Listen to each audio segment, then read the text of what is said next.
Hey, howdy. Welcome, everybody. It is Thursday, February 23rd. Believe it or not, we are almost through the month of February. I don't know how that's quite possible, but here we are. And it is the year 2023. It is 23. It is 2/23/23, which I always find interesting in terms of numbers there. But welcome, one and all. How is your 2023 going so far? Say hi to us in the comments as people are coming in. I am Jenny Guy, and I am the host of Mediavine's Teal Talk. We're at the show where we talk about anything and everything that can help content creators take their business to the next level and make it more sustainable. And we're definitely, our topic today is all around sustainability of your business. So yes, I just asked. Welcome. Say hi. Tell us where you're coming from, and tell us how your 2023 is going so far. So I'm going to go right into it. Today's topic is affiliate marketing, which might cause some viewers to scratch their heads, justifiably. You might be asking yourself, why is Mediavine, which is a full-service ad management company, talking about affiliate marketing? Okay, fair question. But I have to say, if you've spent much time around us and consumed our content at all, then you've probably heard our mission statement, which is helping content creators build sustainable businesses. And we determined a really long time ago, like probably within the first year or two that we started offering full service ad management, that meant a whole lot more than ads for content creators. A lot more. Just ads are just the beginning for Mediavine and how we work together. So at Mediavine, we firmly believe that one of the most important elements of a sustainable business is diverse revenue streams. I'm going to say it again, diverse revenue streams. We've been preaching it for years. You're probably sick of hearing it, but it's the truth. One, you cannot rely on one revenue stream alone. Don't put all your eggs in one basket, even if that basket is full service programmatic ad management, which is what we do. And that's especially true if your basket is a revenue source that fluctuates with the seasons. Why we all know that ads are seasonal. Programmatic ad revenue is seasonal. Anyone who's experienced a really great Q4 and then seen what happens in January knows that is not a steady. It fluctuates with the seasons. It fluctuates with advertising spend and budgets. It fluctuates with consumer behavior. All of that plays a role. So we are big fans of finding different revenue streams and ensuring that you always have things coming in from different sources. And that is what today is all about. We're talking about selling on your site and social media with our fantastic guest. She is such a longtime Mediavine publisher and absolutely so knowledgeable in different ways. I honestly cannot believe it's the first time she's joined us on an episode, but she is here. Hello, Julie Blanner. Welcome. Hello. I'm so happy to be here. We are so glad that you're here. I'm gonna say some really wonderful things about you. So let me brag for a moment. Julie Blanner is the creator of the lifestyle website julieblanner.com, sharing her signature effortless recipes, entertaining home decor, and design ideas. She's collaborated with and been featured in Martha Stewart, Today, Oprah, People, Better Homes and Gardens, and so many more throughout her 15-year blogging career. Julie is a mother to 3 sweet girls and a wife to Chris, who retired as a physician thanks to this creative career, which is such an incredible, he's a doctor and your business was just doing so well that you needed him. We just got to meet him. He's her tech help actually before we went live. So Chris is behind the scenes. Okay, today, Julie, all of those impressive things that you've done, you create amazing content. But when we had a conversation late last year, late in 2022, and Julie was talking about all of the success she's found in affiliate marketing. And she is here to teach us so many great tips. First, I'm going to ask you, audience, are you currently investing any time in affiliate marketing? And if so, how much? Tell us in the comments if affiliate marketing is part of your business already. And with Julie, if you have questions for us, please post those in the comments. We are here to answer those if we can. But I'm going to start out the top with you. What role does affiliate marketing currently play in your business? And is there a return on that investment of your time? Are you seeing it? Yes. So I have been focusing on it increasingly more and more over the past few years. Okay. and kind of finding unique opportunities to help others while generating revenue. Because for me, I'm not someone who likes to sell. That's not like a comfort level for me. Yeah. But I kind of take it as the approach of how I can serve readers. And with the ROI, I have kind of found that um, doing what other people are doing doesn't necessarily yield the best ROI for me because Okay. my time is really important and things like that. And I don't want to take away from the other elements of my business. So I kind of found in, ways that work for me that have a very high ROI while investing very little time. So that sounds really amazing. So you're finding that it is, I love the whole, first, you're finding that it is worth it. It's a worthwhile investment Absolutely. to, okay. Absolutely. How does it compare with your ad revenue? Which we know is great because she's with Mediavine. She has great ad revenue. Yeah. Well, ad revenue is definitely still my bread and butter. It's the largest portion of my revenue, but it's also what I focused on first and what I have spent the most time building. And because I built that, it is a lot more passive. Like I can take time off, and it's like as long as we have content being promoted on social and things like that, it keeps going. So Yeah. that has actually given me a little more time to focus on affiliate and try to grow that element of my business. And it's amazing how much that's grown. I think this year our affiliate revenue was more than what my husband's annual with bonuses was. So it is an increasingly the fastest growing portion of our business.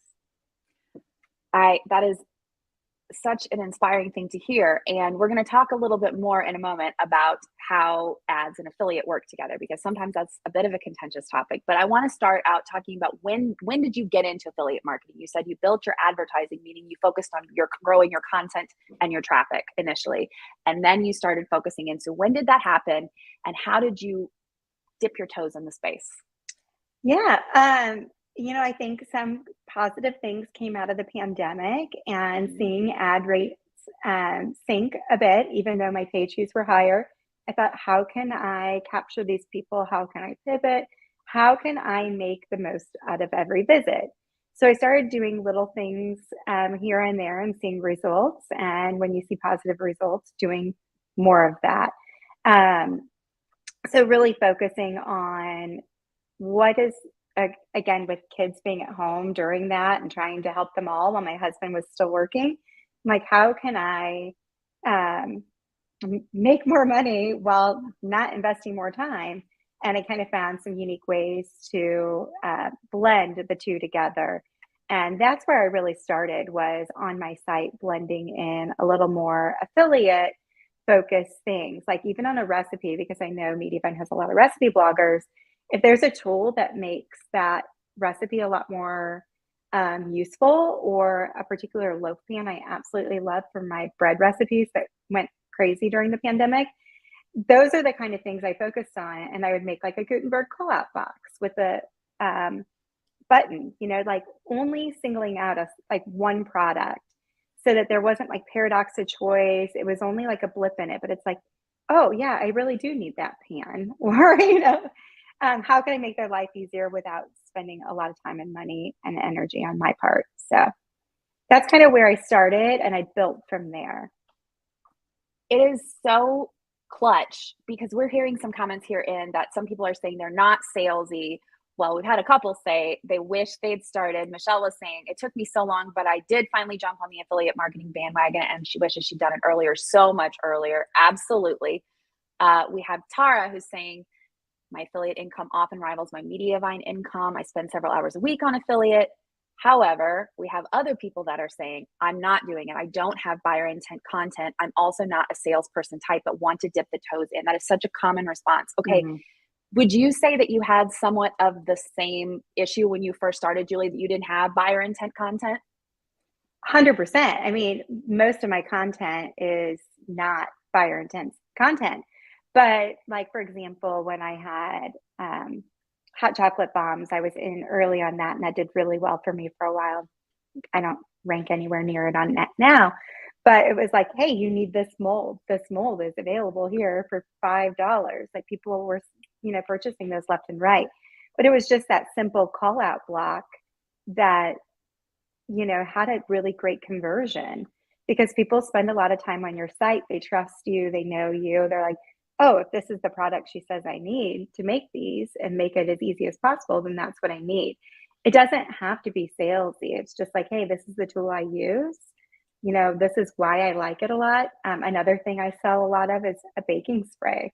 It's just like for my like ornate pans and things like that. I'm like, this like makes it like such an easy release. It's perfect every time. People are like, okay, I'll give that a shot. So kind of looking at what products really fit seamlessly in with your items, because I feel like a lot of people think affiliates are only about home or only about fashion, because it really started with beauty and fashion and then spread into home, but it can go across any genre. Absolutely. Okay. Leah was asking a great question. She would love to see an example of a Gutenberg call out box with a button. Is there a post, Julie, that you could direct us to that we could share the comments for? Yeah, could I share that in links later? Well, yeah, or you could just tell us and we'll grab it up. I haven't been on my site in a little bit. Got you. Yes, absolutely. We'll come back to that, Leah. Absolutely. Okay. Okay. Keep going. What were you saying? I'm sorry.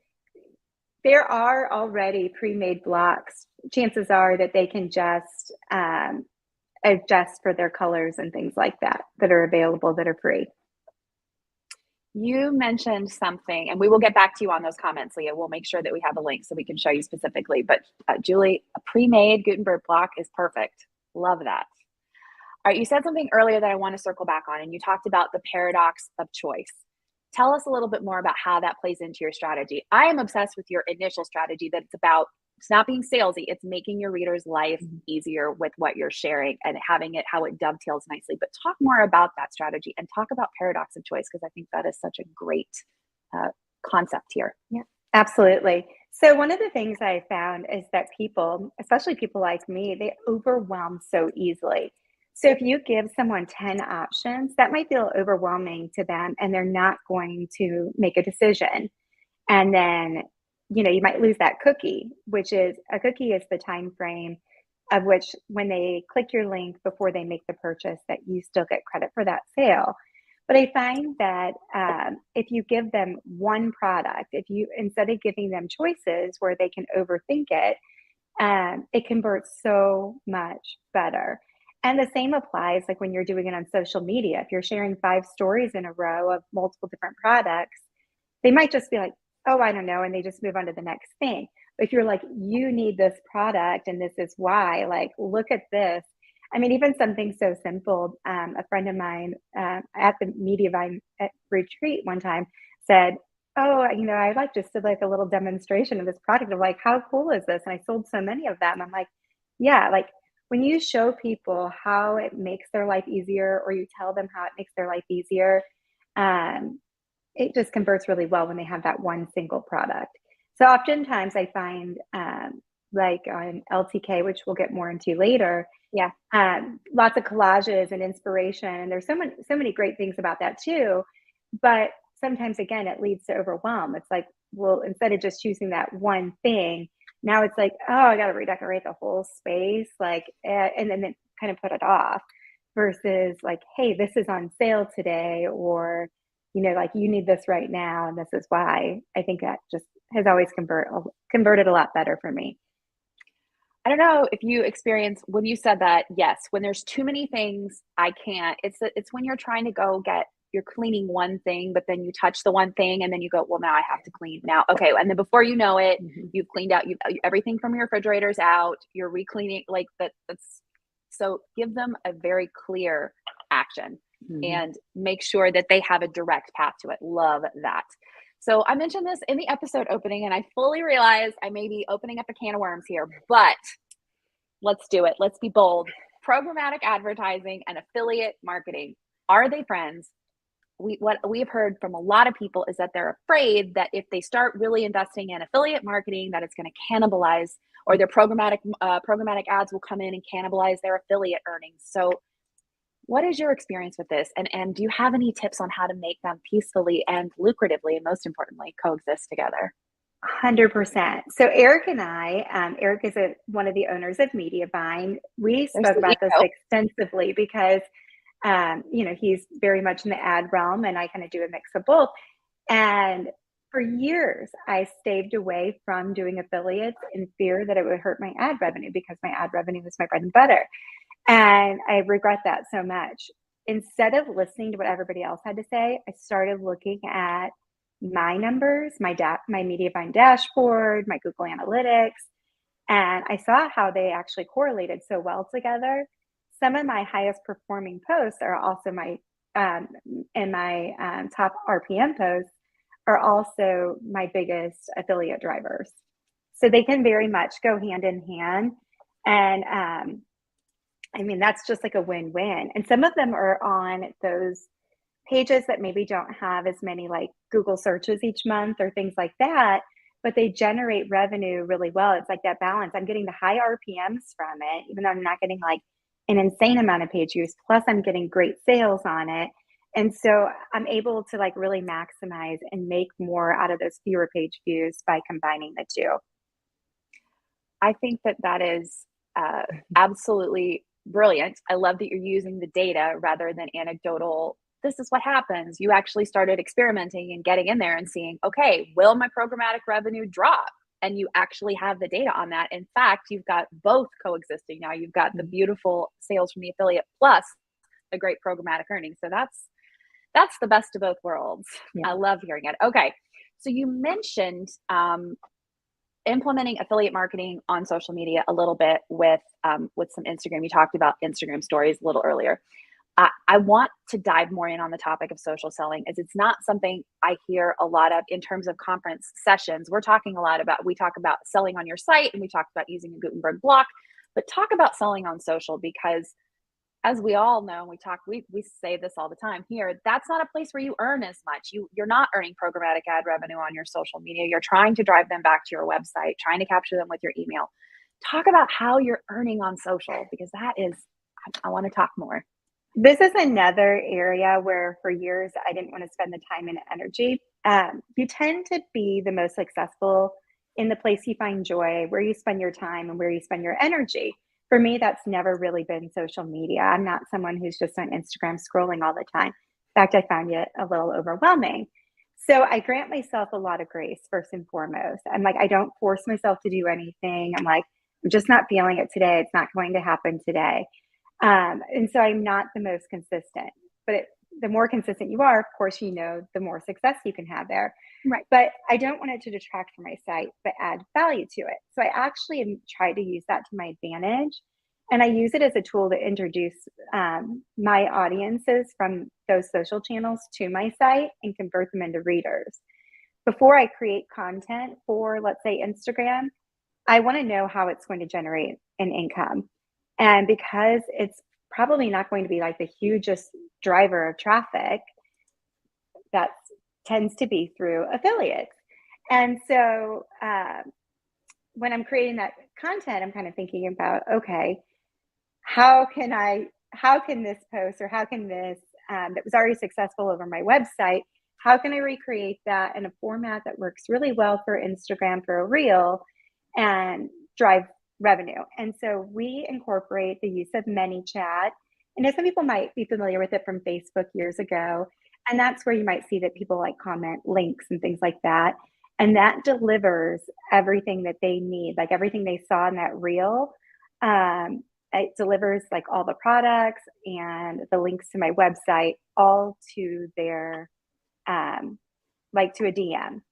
And that's another way that we can convert that person. The other way is using deep links. And deep links, if you ever go, like if you're on Instagram, you'll notice, or even Facebook, and I can't remember on TikTok because it's been months since I've been on there. But when you pop over there and you see a product, it always opens up in that same browser. Well, nobody's like logged into the store that they're shopping from or anything else. So they tend not to make the sale in there. And at that point, they might open up another browser to, or they might search for that product themselves, that kind of thing. And unfortunately, you can lose that cookie along the way. So when you do like a deep link through LTK, or like there's like a URL Genius is the one that a lot of people are using right now. Those make it so it opens up outside of the browser and keeps that cookie. So nice. if I'm going to do something, I just want to do it as effectively and efficiently as possible so that I'm not on a hamster wheel. Yeah, That was limited really time. entailed. Like, no, that's exactly what we're looking for. And that's what the key for this is, not to, I think that some people will shy away from affiliate marketing because it is so overwhelming. And for people who talk about it, every time I've heard it as a conference, it sounds like it is another full-time job, and you're already creating content. So how can you have a full-time job? So I'm hearing how you're doing it effectively without a great investment in terms of time makes a ton of sense. And as you said, okay, so we're talking about the power of vertical video. TikTok, YouTube Shorts, Instagram Reels, you can't go anywhere without seeing them. They're all over social. And we're talking about making content that you're passionate about and one that's identifiable with your brand. So you're saying you do, for instance, a reel. How do you create a reel that converts? How do you conceptualize that reel? And it sounded like you started, which is so smart, with a post that is converting well with affiliate on your site. Mm-hmm. Very much so. The things that do well in one format will likely do well in another format. So it's like, instead of reinventing the wheel, make your content work for you. And like, we regurgitate like the same footage over and over again, just in different ways, to different trending sounds and things like that. Or if something does well, we might try it again in a month and just like cut it up different, because if it did well once before, probably do well again. And people don't tire of it. Half the times it's totally different audience seeing it that next time. But or it might be a nice reminder. So just kind of seeing what's working so that you're not wasting your time and energy, which, as we all know, are pretty limited and as it is. You're wearing a lot of hats as content creators. So when you decide, you're already found something that's working on your website, then you're using that as your base to start creating that reel. Is there a starting point or a base set of questions or requirements that you're employing when you decide to share something as an affiliate link in a reel, to create a reel? Because let me go back.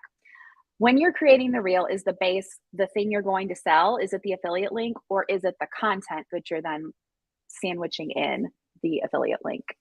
It's definitely like a mix, because it's like, for example, I did the other day 3 Amazon finds the added function to our home. And so there are 3 products that sell really well for us already. But it's like, it kind of gives people those light bulb moments of, I could do that. Oh, that was easy. So I'm helping them, I'm serving them, I'm giving them an idea that they didn't have before, but packaging it in a format that can generate sales on top of it. Absolutely. And Leah had a question for us. She said, are you saying that when an affiliate link opens in a new window, you lose the cookies? Oftentimes, yes, unfortunately, unless you're deep linking. Okay. Can you define a deep link for us again? Yeah. So a deep link is where it opens up in an app, like in another app, essentially. So like with LTK, which is formerly known as Reward Style, there's an LTK app. And if you link to LTK, when they open that up, instead of opening up in the Instagram or Facebook browser, it opens up in the LTK app. And then you keep that cookie, you keep that, that sale. Same thing works for URL Genius. It will say like, hey, we're going to take you out of the Instagram app or out of the Facebook app. So it's just that method of getting you out of the app and also having you signed in automatically. So like when you, if you were to make a sale within the app, like on Facebook, chances are you're not logged into Instagram already, right? Like under the Facebook app. So then people don't want to like look up their, their login and everything else, but on their app, on their Amazon app, they're already logged in. So it's just like another way of making sure you're keeping that cookie and actually getting credit for the sales. Love that. Okay. Michelle had a question for us, and it's a little bit of a segue or a turn here, but we're talking about selling on your site. We're talking about selling on social. But everybody knows that with regard to affiliate, email is a huge way to sell. And that's one of the primary reasons to grow your list, is that these people are your people. They're your super fans. They want your content. They want to come back to your site. They're great direct referral traffic. They buy from you. So can you clarify the correct way to include affiliate links in email? I hear so many different ways. Yeah. Well, it's different for Amazon versus like ShopStyle and LTK. Amazon, you're not allowed to share a link in anything that is private. So anything that's not forward facing, public facing. And just because you see things done doesn't mean it's within their terms, and you can get kicked out of the program. So with Amazon, you could not share in an email, in a DM, a private Facebook group, things like that. With LTK, you can. But even when I was testing this out for a few months in the fall and early winter, I had found that my site converts so much better than my email. Wow. So I have learned, yes, it's like almost wasted effort. Like the comparison is just, it's astounding. And again, wow. I have very little time, and it's hard to get me to sit down and sit still for very long at all. So the time that I do, I just want to make it work for me. So I find that if I get them to my site, it converts so much better. I also have found that putting in affiliate links in your emails, again, it's paradox of choice. What do you want them to do? Do you want to drive traffic to your site? Do you want to drive affiliate sales? I want those to go hand in hand, but it's also the paradox of choice. They might not do anything if you give them too much. So limiting to like one or two things, the more you limit it, the better. And there may be another cookie issue there too. I didn't dive deep enough into it because I just found that it wasn't converting as well. And I was like, well, I have a simple solution. I'm just moving on. But diving into that, there may be a cookie issue between email and it actually converting. And finally, it may land you in promotions more often. And when you do that, you have to start over with like a clean server. So your emails are only effective if you're landing in their inbox. If you're landing in their promotions or their spam, it's not really generating a lot for you. It's not generating sales. It's also not generating the referral traffic. So you've got both. So for you, you're using the emails to drive that direct referral traffic to your site, which then you're using to convert there. Yes. Love it. And that's enabling you to do the double dip with the programmatic advertising and the affiliate sales as well. We love a double dip. It's the only way to go. Have you been to Sugar Llamas? I'm sorry, side note, it's really good. They do mini donuts with toppings and ice cream and coffee. It's a lot. It's overwhelming. But that double dip gave me the sugar. Do we have any Sugar Llamas fans out there? Am I crazy? Is that an Oklahoma thing? Tell me I'm not crazy with Sugar Llamas. All right, back to our topic at hand. We've talked a lot already about the LTK app. What is the LTK app? How do you use it for your brand? And how does it help you drive sales? So the LTK app is something that is heavily pushed, via LTK. It is through reward style. That's what some people that have been around for a while may know LTK as. So they're formerly known as reward style. It's just an app on your phone. It's a deep link, which is great. But when somebody clicks on, if you share an LTK link somewhere, when they click on it on mobile, it automatically opens the app. So you keep that sale, you keep that cookie, but it also automatically adds them as a follower of yours. So, if you grow a following there, it could potentially be lucrative. I didn't do it for years because I didn't want to promote somebody else's brand. I've always been really focused on spending my time promoting my brand.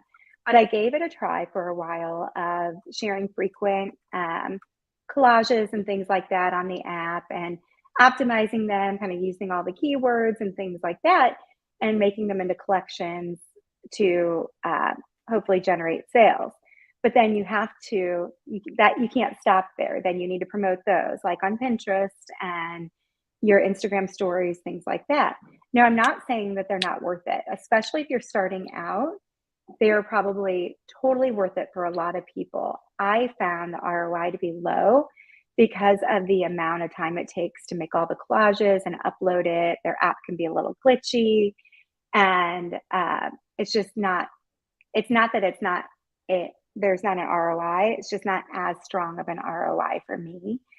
Um, but again, if you were starting off or if you didn't have media buying as a revenue source and things like that, it is definitely something to try. And no matter what I say, try everything and see what works for you and what works for your readers and what works in your, like, look at your data and go from there. But for me, it was the kind of the first thing to go when I needed to scale back. Time wise, it's just like an easy, no. And my sales haven't dwindled because of it. Actually, my January sales, affiliate sales exceeded my December. So Nice. That's yeah, actually, awesome. I think Loved in it. my November as well. So, and that was November and December, we were doing a lot of collages and then almost non-existent in January. So you can see it wasn't a huge part of my income strategy. Proof is in the numbers. Yeah. Okay. Numbers. They don't lie. No. You've got it there and you know. Caveat being that you had data from at least 3 months rather than just a 2 week period. You've got to always keep up that seasonality, remember all of that. Yes. 100%. Okay. So what do you personally look for in brands that you market? Where do you find the items that you're going to offer for your readers? I mean, honestly, it's just the brands that I love and use. If I think it will serve a reader, if it will help a reader, I always share things that I've tried, like I utilize in my everyday life. Um, for me, that feels the most authentic. Again, I'm not a salesy person, so I'm not just going to like buy a ton of things that I've seen on TikTok or whatever and be like, oh, now I see that's doing really well for them. I'm going to try that. I Mm-hmm. kind of am like, I'm more of a minimalist, so I don't want to have just a bunch of stuff around the house. Like, oh my gosh, this thing is like such a time saver. Like, it's so dumb, but these herb scissors, I saw herb scissors. They popped up on my Amazon one day of like a product suggested for me. I was like, who knew I like needed these in my life?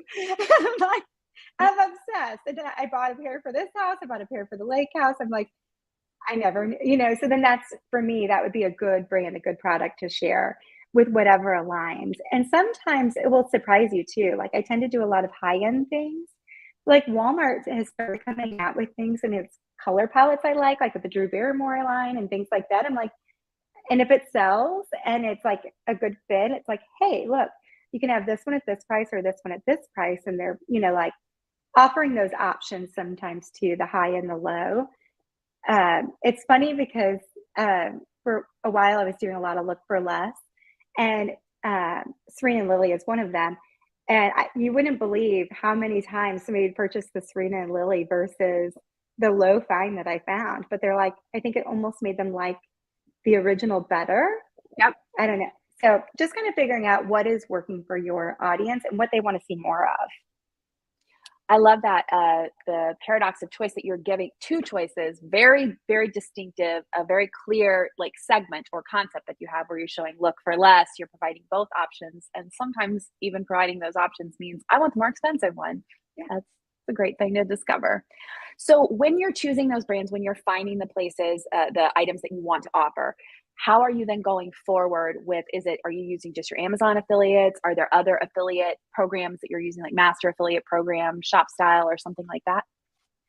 So I have, again, for the sake of simplicity, I have decided not to participate in all these other affiliate programs.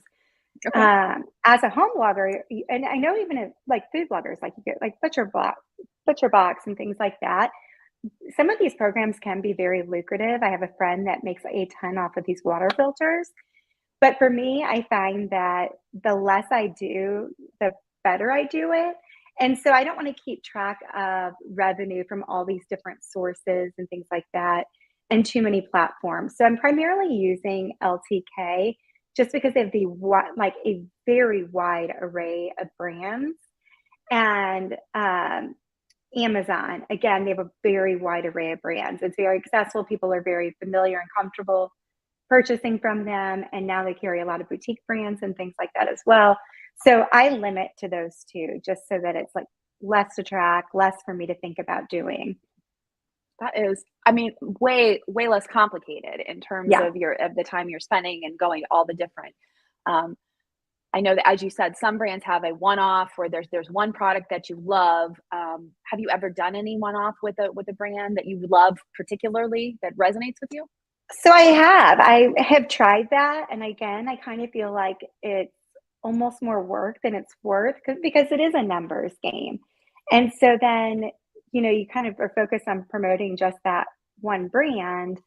And so many things are available on the other two platforms. Like, for example, this one particular brand I did it with is now on Amazon. Well, on Amazon, there can be bonuses and things like that. And so it's more advantageous to me overall, and it streamlines everything for myself, my team. And it's just, I don't have to like worry about or think about when that check's coming. If it's coming, it's one less thing to track. So. Absolutely. I also think about the way that I use myself and other people is that like you said, it's so true that it's very comfortable and easy. Sometimes you'll even see something that is linked through a store and you'll go, is that on Amazon? Can I just get that on Amazon and get it Prime now? Like, is that possible? So yes, being where your readers are makes so much sense. Well, and where they have confidence in purchasing. If it's something that they haven't heard of before, they may not have as much confidence. Totally agreed. And then not even that, just when you're having to enter in, it's a new site. They don't have your credit card information. Do they have PayPal available? If not, then you're having to go through the trouble of getting out your card and all of that. Yeah, love that. Love that. Okay. So what does strategy look like for affiliate marketing with a newer blogger versus bloggers that have multiple years under their belts? I mean, I really think that that's kind of the amazing part of it. It literally is for anyone at any point in their journey. They can start to integrate it in little ways or big ways. It's kind of where you want to focus your time and energy. So if you are at the beginning of your journey, you might want to spend more time creating collages and sharing on the LTK app and sharing in stories and things like that. But no matter where you are, you can start small and look at what's working for you. And again, if it's just that call out box in like a post that you're already creating, why not give that a shot? Especially like look at your analytics and what posts are already doing well for you. Maybe not in your like 1 to 3 if it's ranking on Google, but like go through and edit. If you have something that gets like a lot of Facebook traffic, edit that and add a product to it that would add value to the reader and see how it does for you. Love the suggestion. And also seasonally, I'm going to add to that. Seasonally, if you know for a fact that you have some posts, now this is for somebody who's been blogging for at least a couple of years, but if you know for a fact that you have seasonal content that always performs well in specific months, add those products that are going to be help them in creating whatever it is that is in there. And you're going to get eyeballs. It's a great way to do it. Okay, Sean had something to share. He said, tracking is a pain, but we do one deep link and add to a Google sheet so we can skip replicating everything. It makes it so much easier. They're working with 5 different affiliate platforms. That's a big investment, Sean. We'd like to hear, how's that going for you? And then Michelle said, I do the same thing with Amazon, but use thirsty links for all other programs. So easy to change out links as needed that way. All right, getting some great strategy here. Love hearing all of the tips. Wanted to ask a question now as we're getting towards the end of our episode, but are there any specific programs that everybody absolutely loves in our audience? What are some tips that you can't live without if you're an affiliate marketer? Tell us your best. Let's crowdsource and share the best of our knowledge here. Okay, we talked about like to know. We talked about strategy.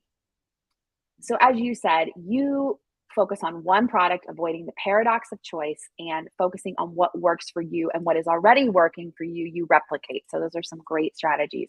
Are there any other ways that you can think about to starting when you've also mentioned you have a team? What if you're a one-man band? Do you have any ways to start slow? Well, and I am close to a one-man band right now, but okay. Yeah, I've had my right-hand gal. She's been my writer for years, a longtime friend. And so, we are always on the same page, but I am a one-man band and I can't even work a lot right now. So, I mean, it's really achievable for anyone. I hope that you realize it, just adding in these little things along the way can go a very long way. But one of the things I like to do is I like to make it literally as easy as possible for people. How can I make it as easy as possible to solve their problem? So if you're using social media, create a welcome page. You can pop over to mine. I want to say it's like julieblanner.com/welcome. But I have like the link to my Amazon storefront, the link to my LTK shop, like this is like my most popular content, that kind of thing, so that they can join my newsletter and be introduced to everything. But make it as easy as possible. Also, when you're doing something, make it effective. Make sure you're using clean links. I used to host a lot of retreats, and that's the number one thing I found when I would host them, is that oftentimes people aren't using clean links. And what that means is there can be this tracking code. Those cookies we talked about earlier can carry through, like especially if you ever clicked on like a Google ad or something like that. And so you want to take everything after that question mark and remove that before you grab the link. But the most surefire way to have a clean link is by using an app to grab that. So like the LTK app, you go and find the brand and you find the product and you link that way. Same with Amazon. You go through the app and you'll get that nice clean link so that you're actually getting the credit. There's nothing like more frustrating than finding out you sold a ton of something and you didn't get credit for any of it. And that happened. Oh. That happened as recently as last month for us. Oh no. Yeah. What happened? It was just like this. In LTK, you can like save products to a folder, and we had saved a product to a folder, and we had used that link to share it, and it wasn't a clean link. And I can't remember. It was like 190 something vanities before we caught it. I'm like, why am I not getting credit for these? So looking at your analytics, always a good idea. Do you have a cadence for yourself where you're checking analytics, where you're looking into your dashboard? Is it once a week? Is it multiple times a week? How would you suggest that? Because that is painful to think about losing now like that. It's not as easy or as intuitive as I would like for it to be. And it's kind of one of the things that I actually brought this up and talked to Eric about it, because I know that it has always been like a mission of Mediavine, but it's not one of the things that you see a lot in affiliates, where they have like a nice clean dashboard with a lot of data. They don't make it, it's not always easy to see what's being reversed or why. So there is a lot of back and forth on emails of like, hey, why didn't I get credit for this? Why, like what's going on here? And you have to just kind of submit requests and they'll kind of look into things and whatnot. But, being a squeaky wheel often helps, because then that helped me figure out, okay, now how we need to go back and make sure that we don't have any other bad links out there. So, but yeah, also seeing which products convert the best for you. Not just like which ones you get the clicks on, but which ones you're actually selling. And then looking at which products generate the most revenue for you. Maybe you don't get as many clicks, or maybe you don't sell as many. But again, it kind of goes back to that work smarter, not harder. And that's pretty much my motto in life. I think it's a great motto to have, particularly when you're running a website, all your social accounts, your affiliate business, all of those things. You've got a lot, and you have retreats and everything that too. So there's a lot of, you have a lot of revenue streams, and that's a lot of revenue streams to try to keep track of. So we're getting some commentary. Sean said it works for sure because we can take the link from the blog post and use it in social, emails, etc. It makes it easier for Amazon links. We average a decent income stream, but we also learn the less clicks to buy, the better. So our links go directly to a product buy page. Julie, is that something that resonates with you? Absolutely. Okay. Kristen says, I mostly grab links from my laptop with Link Ninja. That's great. Julie? I used to, and they'll tell you it's not the most reliable, and you'll kind of find that if you go through why sales are being negated and things. There oftentimes, even when you clear after the question mark, it may still have some other tracking in it. So the most reliable way to get credit is using it in the app. But I love Link Ninja, so I really miss it. Okay, that's good. That's good advice. All right, so we are nearing the end of our time. I'm going to actually say, as a call to action moving forward, I'm going to ask Julie to come up with her quick tips that bloggers can take away from this live for how they can enhance your business moving forward with the strategies we talked about today. But I'm going to ask you to hold on for a second on that while I make a quick announcement. Everybody, we are going to be back in March at 12 p.m. Central Time, same Thursday, March 23rd. And we are going to be with Jamie Lieberman, who is the new general counsel here at Mediavine. But previous to that was the founder of #Legal, where she worked a ton with content creators across the globe on their privacy, their terms and conditions. And she's going to be talking to us about protecting yourself as a creator. It's going to be a great episode, and we're going to share all the different ways that you can stay on top of the things that could take a lot of your time going forward if you're not paying attention to them. That's the thing about lawyers, is that you don't need one until you really need one, and then you really need one. So she's going to come by to offer some great tips for all of that. Jamie Lieberman on March 23rd. We actually just got a great quote from Katie here. She said she just made a reusable block with a call out button. So inspiring. Yes, Julie, we're changing lives here. All right. Julie, this has been so helpful. And I know you have a ton of tips that you put together for us. So please lay them on us. I think I kind of sprinkled them in throughout, but You hopefully did, for sure. It'll be a good little recap. Make sure you're always looking at your Google Analytics. Repeat what is working for you. Do the same thing with like your Reels. If it's working for you, try it again, recut it. Create Gutenberg blocks to add products as needed, or if you have a lot of similar posts where you can just use that reusable block, same product throughout. Multiple posts. Make it as easy as possible. And I know that that one gentleman said that as well. That was one of his comments. It's like, make it as easy as possible. How can you get them there the most directly so you can keep the cookie and you don't lose the sale? Always make sure you're using clean links and you're getting them through the app. It's the most effective way. Deep links, also a great choice to really make sure that they convert. And look at your affiliate analytics to see what is converting the best for you, what you're generating the most revenue on, and what is being reversed. Because if it's being reversed, why is it being reversed? That way you don't have to work any harder. Such a great list of tips. And Julie, we've shared a link to her site so you can see how she's using affiliate on her social and on her welcome page. And then, of course, within her site. Also, just go visit Julie's site because it's absolutely beautiful and she has so much wonderful content there. So check that out. Julie, I would love for you to come back sometime soon if you don't mind. This has been so helpful. Absolutely. Okay, everybody, thank you so much. Have a wonderful day, and we will see you next month to talk about ways to protect yourself with our General Counsel, Jamie Lieberman. Julie, have a wonderful day. Everybody else too. Bye now.